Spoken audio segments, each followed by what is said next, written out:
So now let's try to do another a bit difficult example of using the having clause. So now just look at the screen. The query says, write a query to display maximum and minimum salary by each department. That's fine.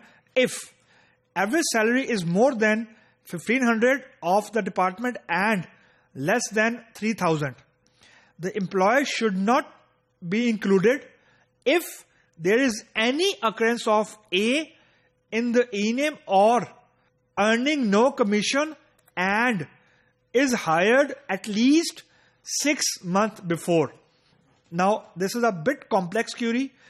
Information जो display करवानी है वो maximum और minimum salary है. Just divide it into steps. पहला step ये है कि आपने एवरेज सैलरी निकालनी है जो 1500 से ज्यादा हो और 3000 से कम हो. That's point number 1. Point number 2, अब आपने वेयर में ये चेक लगाना है कि ई नेम के अंदर कहीं पे भी अपर केस ए मौजूद ना हो और जो एम्प्लॉय है वो कोई भी कमीशन उसने अर्न ना की हो. हमारे पास टेबल के अंदर एक कॉलम है COMM और कमीशन.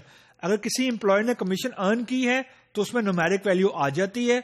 अगर कमीशन अर्न नहीं की तो it is treated as null and the employ should be hired at least 6 months before. So ये हमारे पास एक प्रॉब्लम स्टेटमेंट है.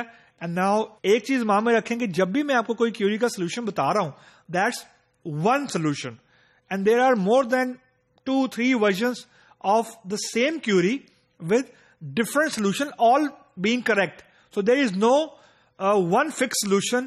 जिस तरह ERD में कोई एक फिक्स सोल्यूशन नहीं है. There are multiple solution. It depend के रनिंग टाइम या एग्जीक्यूशन टाइम किसका बेहतर है, वो अगला स्टेप है. लेकिन पहले बेसिक क्यूरी लिखनी आपको आनी चाहिए कि क्यूरी लिखनी कैसे है. तो let's see the solution. Select max bracket में sal comma min sal from EMP. So far so good. Where e name not like percentage uppercase A percentage or COMM ये कमीशन का कॉलम है is null यानी उसने कोई उसने commission earn नहीं की. इसका मतलब है उसका जो कॉम का कॉलम है यानी कमीशन का कॉलम है it is null. And months underscore between ये एक बिल्ट इन फंक्शन है जो हमें दो डेट्स के दरमियान नंबर ऑफ मंथ्स रिटर्न करता है. यानी sysdate comma hire date should not be 180, it will be 6. 180 उस वक्त होता कि अगर हम डेज ऐड कर रहे होते. तो आई विल करेक्ट इट.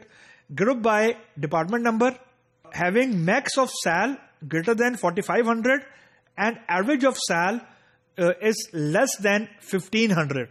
तो अब आप देखें इसके अंदर सिलेक्ट भी है, वेयर भी है, डेट के फंक्शंस भी हैं, ग्रुप बाय भी है, मैक्स और हैविंग भी है और ग्रुप फंक्शंस भी हैं, लाइक का ऑपरेटर भी है.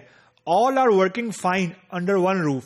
सो now let's try to implement it. यहां पे जो हायर डेट मंथ्स बिटवीन है ये I will correct it. It should be 6.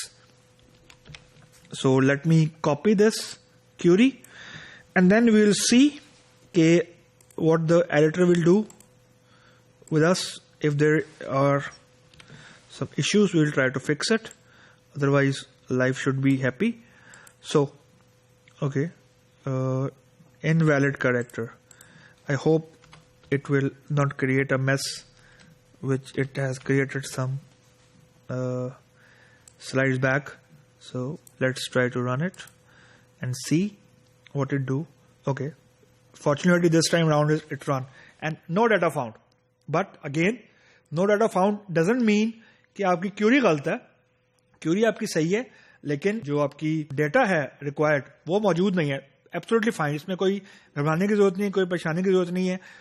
Your current focus should be कि आपका सिंटेक्स एरर ना आए और अगर कोई डाटा मौजूद है डेटाबेस के अंदर तो वो स्किप ना हो, यानी it should not be skipped. So अब this is the most complex query जिसके अंदर हमने सारी की सारी जो हमने क्लॉजेज हैं, ग्रुप फंक्शंस हैं, ऑपरेटर्स हैं, वो हमने अंडर वन रूफ यूज करने की कोशिश की है ताकि हम लोग इसको इंप्लीमेंट करके भी देख लें कि कोई एरर आता है या नहीं आता. अगर एरर आता है तो किस किस्म का आता है और एरर अगर आ गया तो उसको फिक्स कैसे करना है. मतलब एरर दे के परेशान नहीं होना, एरर दे के उसको फिक्स करने की तरफ जाना है. The only thing to remove that fear is कि एरर आ जाएगा, जस्ट डू प्रैक्टिस. इसका और कोई दुनिया में हल नहीं है. यानी कोई ऐसी चीज नहीं है कि जो आपको बता दी जाए कि जाके पढ़ लें तो यानी आपको प्रोग्रामिंग आ जाएगी, ऐसे नहीं आएगी, कर करके आएगी. That's the only solution and that's the only best practice which you can follow.